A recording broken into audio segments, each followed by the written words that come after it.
Okay, guys, we're back this week. Were y'all able to read those chapters, 15 through 18? Yes? Yes.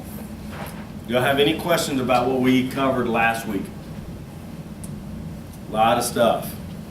A lot of stuff. I mean, we're covering a lot of stuff every week, so, if you have questions about something, write it down and ask me, the next week or whatever, so, bless you, bless you. Yeah.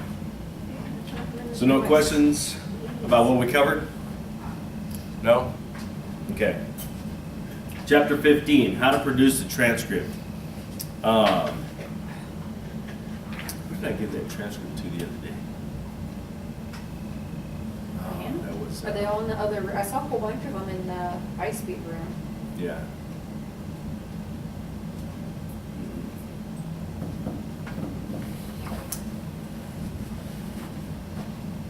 I wonder if that's okay.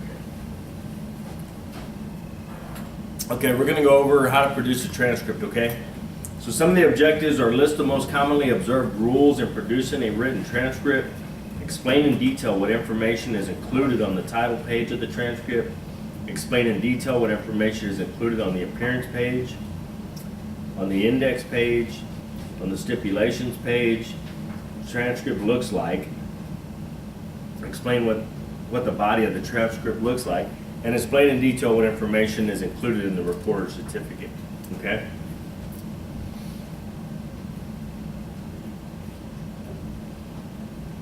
And I think all of you guys know that the ultimate goal of the court and real-time reporter is to produce an accurate transcript that is satisfactory to the judge, the attorneys, and all the parties involved. The transcript is the culmination of all the skills and abilities of the reporter. Okay, the preliminaries. Most reporters will follow standards when producing the transcript. Most of these standards follow the basic guidelines as set forth by the NCRA, National Court Reporters Association. In addition, most court reporting firms or state agencies add their own guidelines to follow in producing a transcript. And that is true. And like I told you guys, when you get out, not if, but when you get out, depending on who you go to work with, everybody does it a little bit different, okay? But for the most part, there are uniform format rules that you have to follow. So, it is a little bit different, but for the most part, it's pretty uniform. But I know I got your block files in the Eclipse class, Mhm. but if you do deposition work, are they different? Yeah. Yeah. I mean, like the mark, when you do the exhibit mark, it's going to be the same. The title pages are going to be different. It's going to say different stuff. The certificate page is going to be different. Yeah, they will. Oh. Yeah. Yeah, they'll give you those files. You don't have to worry about that. But, I wanted you guys to start, especially you guys that have taken the Eclipse class already, to start messing with that stuff and putting files in, just to kind of mess with it, so that you know how to do it, once you get out, and it's not, once you go to work for somebody, they give you the block file, and it's like, okay, insert your block files, and then what? Block files? Yeah. So that's why I tell you guys, mess with this stuff, when you don't have anything to do, or, I don't want to get too far off the subject, but when you're practicing and you feel like it's just one of those days that, I don't have it today, or you had good practice for about 30, 45 minutes, and that's what I've always told, my students that I've had in classes is, they always ask me, what's a good way to practice? Practice as long as you can, as long as you're writing well. As long as your writing is good, keep writing, okay? When you feel like you're just slapping the keys, guys, don't stay on there. I mean, you can brag to your friends or whatever, yeah, I practiced 8 hours. Yeah, 7.5 of it was just slapping those keys around, okay? And it happens. You have those days where you feel like you're just slapping those keys around and it's, you're not getting good practice. So if you're having one of those days, then go into the transcript and start messing with stuff. You know what, I'm just not having a good day, but you know what, I'm gonna practice on putting my block files in, or putting, certificate pages in and messing with that, and messing with the fill in the blank, add fields and stuff like that. If you have the time, use it, okay? Don't just say, well, I don't have it today, I'm just, whatever. Use that time, because, the one thing that I hear about you guys complain about the most is that, I just don't have enough time. I don't have enough time to practice. Well, if you have that time and you feel like it's that day that you're just not writing well, then do something else, okay? And this is one of the things you can do, is practice putting a transcript together. Now, if you haven't taken the Eclipse class or the advanced Eclipse class, then you're probably not gonna know what I'm talking about, okay? So you need to take that class. But, as soon as you do, then, you can do that, okay? All right. So some of the most commonly observed rules in producing transcripts include, one, the transcript always has 25 lines, guys, okay? Always has 25 lines. The body of the transcript should be double spaced. Some items appearing in the front pages of the certificates may be single spaced. So some of it is going to be single spaced, but for the most part, it should be double spaced, okay? The Q&A for question and answer should be keyed at the first tab, 5 spaces from the left margin. The actual question and answer should be at the second tab, 10 spaces from the left margin. Second and subsequent lines should be word wrapped to the left margin, okay? Colloquy should be keyed at the third tab, which is 15 spaces in from the left margin, with second and subsequent lines at the left margin using the word wrap. Okay, y'all know what that means? So it's gonna indent 15 lines, and then when it comes back, it's gonna go all the way to the left, okay? And that's what it means. So on Q&A too, your Q&A is going to be right here, and then it's going to come back all the way, okay? So it does some funny things. I would hook up my computer and show you, but it does some funny things on this thing with this projector, and I can show you guys that are here in class, I can show you what it looks like on my computer, when you're put it together, but it's going to be a little bit harder to see it on the video.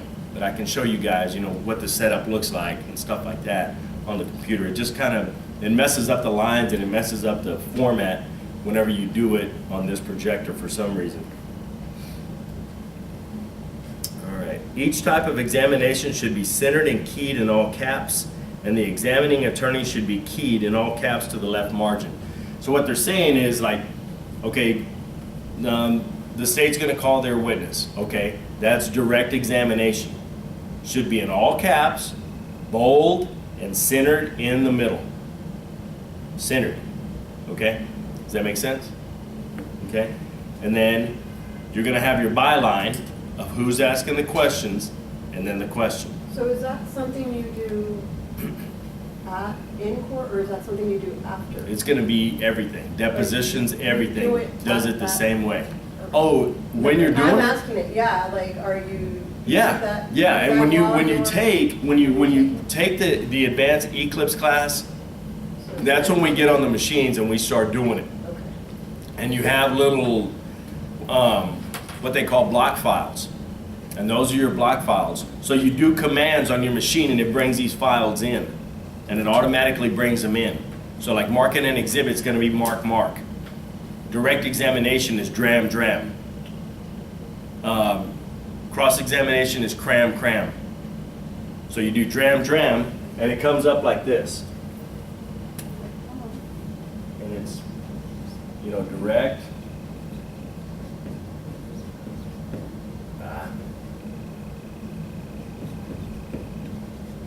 Direct examination in all caps.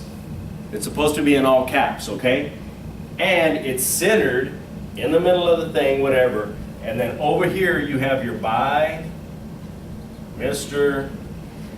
Smith, question boom. Okay, so the setup's gonna be dram, attorney one, if that's who's asking the questions. I'm just doing it as an example. Dram, attorney one, question. That comes in. That gets set up. You can set it up to where direct examination is centered. So you- It's always gonna be centered, yeah. It's gonna be centered. Yeah. So then you do dram, and then that's redirect examination. And then Yeah. I hadn't figured out a real small shortcut or whatever for redirect. You know, so this is just the way that I do it. I do dram, boom, attorney, question, go. If you don't have time to do that, don't freak out. It's not that big of a deal, okay? You can always put it in there. All you do is, let's just say you have colloquy right here, and that's Mr. or Mrs. Jones, blah, blah, blah, blah, period, okay? I'm gonna call the next witness the caseworker, okay? Put your cursor right here. You hit Alt-R, brings up your block files. You hit TI for, you hit DIR. DIR is gonna bring up direct.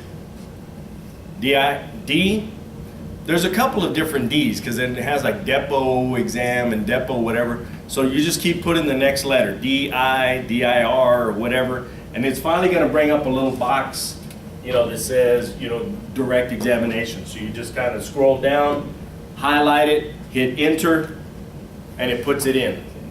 So it's no big deal. So if you don't have time to do this, don't freak out. It's no big deal. You can put it in later, As long as you get the question answered, you're not sitting there, oh man, what's that thing for direct examination? And these guys are still talking, and you're trying to figure out how to put direct examination in there. Guys, they don't care. They want the question answers. They want what they're saying, okay? But if you have time, it's like, you know what? I'm gonna call the caseworker, judge. Okay, go ahead. Dram, boom, boom. Mrs. So-and-so, please state your name. You just had time to do it. But if it's like, the caseworker's sitting right there, like in our court, you ever come sit in my court, the caseworker sits right there. She never comes up, or he never comes up to the witness stand. So, a lot of times they already know the direction they're gonna go. So they're like, we're gonna call,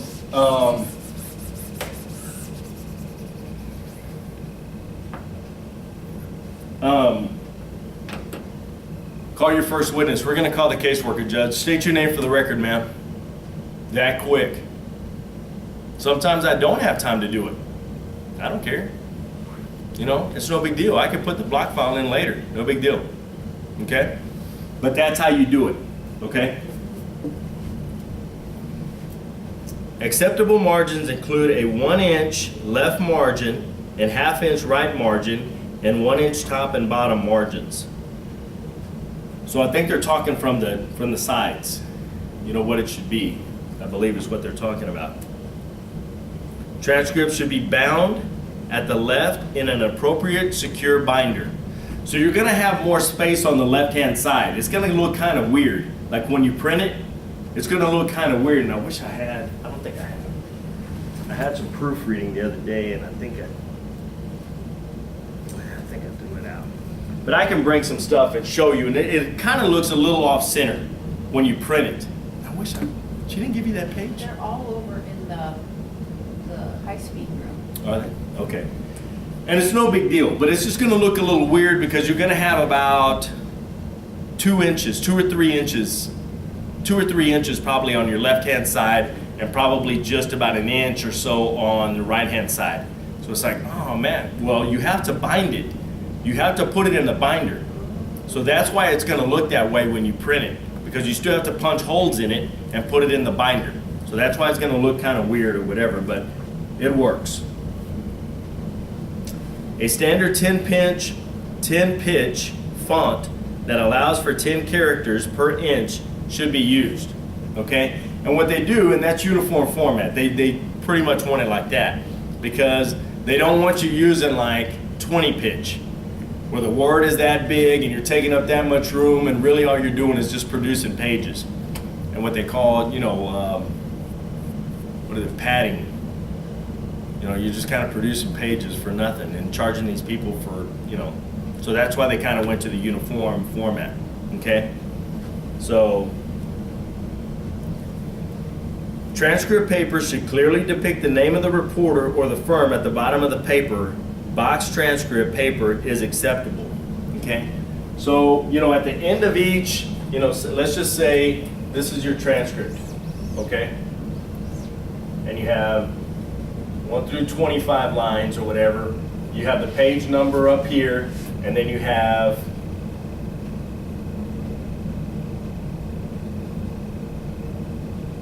Dave Zarate, court reporter, and then like my number on every page. And it doesn't really take up that much room. It's, like an inch at the bottom of the page, but you have to have it, okay? And, this is the page. You have to have a box in your transcript. And then that has your, Q, A. So everything has to be inside of a box. It's inside of the box, okay? Have you ever seen a transcript? Y'all have seen it, right? See it, but it's just not, we have to format very many. the clips to have it. Yeah. And I'll bring some and y'all can look at them or whatever. I have some, and I thought that I really had some proofreading, and I apologize, guys. That was my fault. No big deal.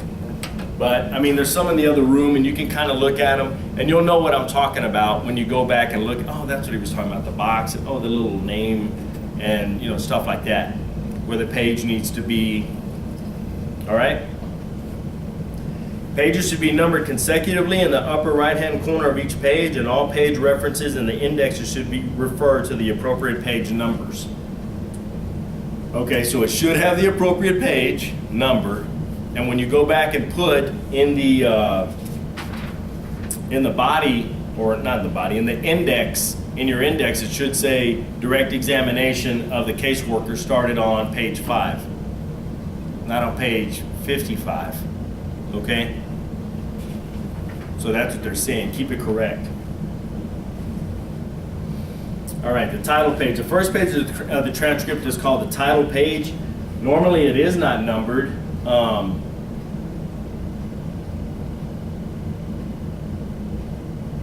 can't remember if mine are. I think mine are. They may not be. I think it is though. I think mine is numbered. Mine are numbered. Yeah. So, you start out with page 1 or whatever, so, it's, and it just says normally, whoever you go to work for, maybe they don't want the first page on there or whatever to be numbered. But when you come through the transcript, it's going to have the correct numbers according to the number of pages. Does that make sense? But just because that number 1's not on the title page, and she wants you to start, or he wants you to start with the appearance page, then the appearance page will be number 2, okay? So maybe the title page doesn't have number 1. No big deal, whatever, okay?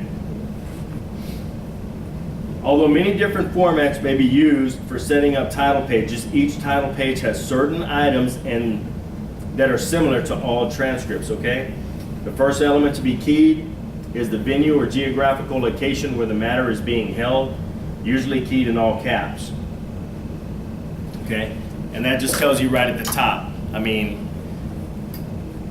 What court it's in, what it is, and if let's see if I can you go get one? Would you mind? It's a key. Everybody's got a key. It's gonna be one of these.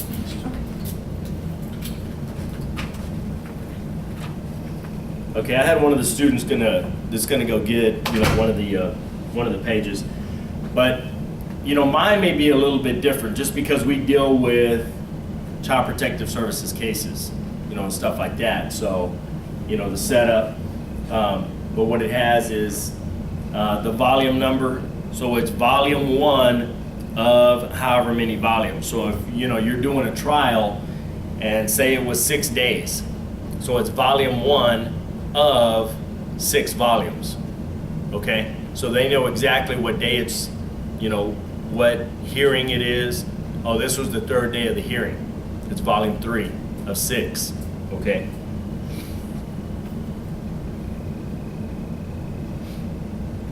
The spacing on each title page varies according to the information contained on the page itself. For example, if several plaintiffs or defendants are involved, you would not leave as much space as if there were only one involved. Okay? Does that make sense? So you're not going to keep, you know, doing it, you know, if there's, you know, several different plaintiffs. You know, and you know, the way that it's set up is, you know, the way that they have it here is, you know, in the district court of, you know, Bear. Okay? And then they have, you know, like the 131st Judicial District. Okay? And then here you have the plaintiff. You know, Mary Smith with a space. And that's what that is. Okay? There's a space there. V versus Larry Smith. Okay? And it just means maybe they're getting divorced. You know, no big deal.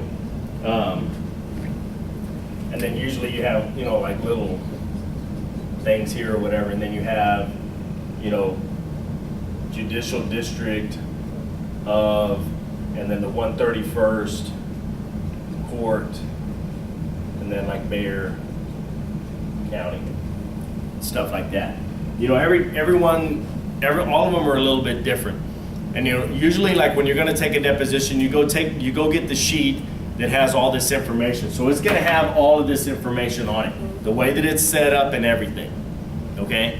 And then that's the way you set it up whenever you go to do your title pages. Okay? So, you know, don't freak out about, oh, I don't know, you know, what it is. Don't worry about it. They're going to give you that information sheet. So it's not that big of a deal.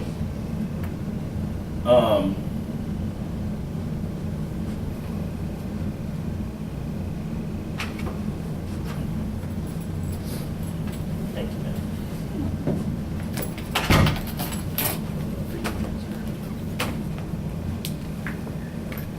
I gave her a bunch of mine. There was one that was just, that's. Yeah. Okay, and this is kind of what it looks like, and I don't know, can you see on